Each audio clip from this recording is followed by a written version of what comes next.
بسم اللہ الرحمن الرحیم. ناظرین، وی لاگ نمبر 76 وی لاگ ہے اور صفحہ ہے 80. اور ناظرین، کتاب کا نام ہے دفاع حضرت معاویہ رضی اللہ. ناظرین، اس کتاب کا جو ٹائٹل ہے وہ ہے فکری و نظریاتی رفتوں تک پہنچانے والی قائد اہل سنت کی 3 اہم تصانیف کا مجموعہ. انوار مولانا قاضی مظہر حسین صاحب رحمۃ اللہ علیہ. سنی مذہب حق ہے، دفاع حضرت معاویہ رضی اللہ. ہم ماتم کیوں نہیں کرتے، حسن انتخاب ہیں عبد الجبار سلفی. بسم اللہ الرحمن الرحیم. الحمد للہ رب العالمین والصلاة والسلام علی رسولہ سیدنا محمد خاتم النبیین وعلی خلفاء الراشدین وعلی آلہ واصحابہ اجمعین.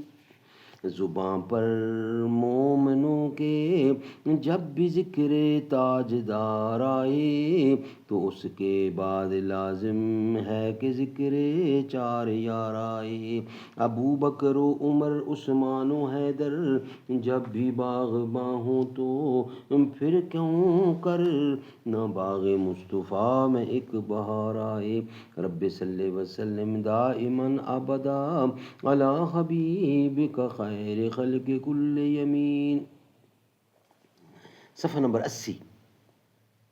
اور مولانا لال شاہ صاحب بھی زیاد میں یہ جوہر تسلیم کرتے ہوئے لکھتے ہیں: ہمیں معلوم نہیں کہ حضرت معاویہ نے کون سے داعیہ کے تحت یہ اقدام کیا. بعض لوگوں کا خیال ہے کہ ان کی سیاست تھی کہ زیاد کو اپنے ساتھ ملا لیں کیونکہ وہ اعلیٰ درجے کا مدبر اور بے نظیر صلاحیتوں کا حامل تھا. انہوں نے حوالہ لیا ہے استخلاص سے یزید، صفحہ نمبر 143. سوال یہ ہے کہ حضرت علی مرتضیٰ شیر خدا رضی اللہ نے حرام زادہ جاننے کے باوجود زیاد کی اتنی قدر شناسی کی تھی کہ اس کو اپنا معاون و سپہ سالار بنایا تھا،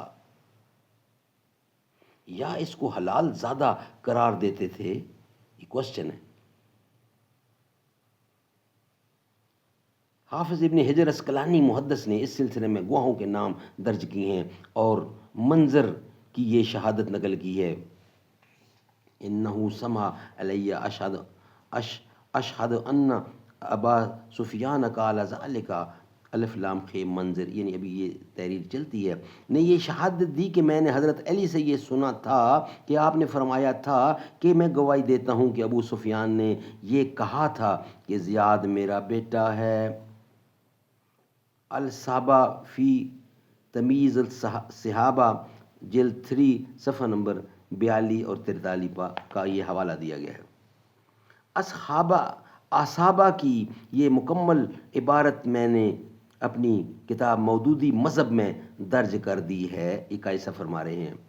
بہرحال یہ مسئلہ اجتہادی ہے اور اجتہادی رائے کی بنا پر حضرت معاویہ رضی اللہ کو آج کل اس طرح مطعون کرنا بڑی بد نصیبی ہے. ناظرین، یہ وی لاگ ہم یہاں ختم کر رہے ہیں اور نیکسٹ جو ہمارا وی لاگ ہوگا جو ہوگا 77 نمبر، اس میں ہم آپ کے سامنے رکھیں گے حضرت ابو سفیان کی توہین. یہ وہ کر رہے ہیں کون؟ مولانا لال شاہ بعنوان حضرت ابو سفیان کی داستان لکھتے ہیں. مولانا لال شاہ بعنوان حضرت ابو سفیان کی داستان لکھتے ہیں. حضرت ابو سفیان کی داستان اس کے حوالے سے لکھتے ہیں. یہ ہم آپ کے سامنے رکھیں گے مگر وی لاگ نمبر 77 میں. یہ ابھی چل رہا ہے وی لاگ. وہ محمد بھی احمد بھی محبود بھی طاہرن امیوں میں اٹھایا گیا. اس کی شفقت ہے بے حد بے انتہا، اس کی شفقت ہے بے حد و بے انتہا، اس کی رحمت تخیل سے بھی ماروا. جو بھی عالم جہاں میں بنایا گیا اس کی رحمت سے اس کو سجایا گیا.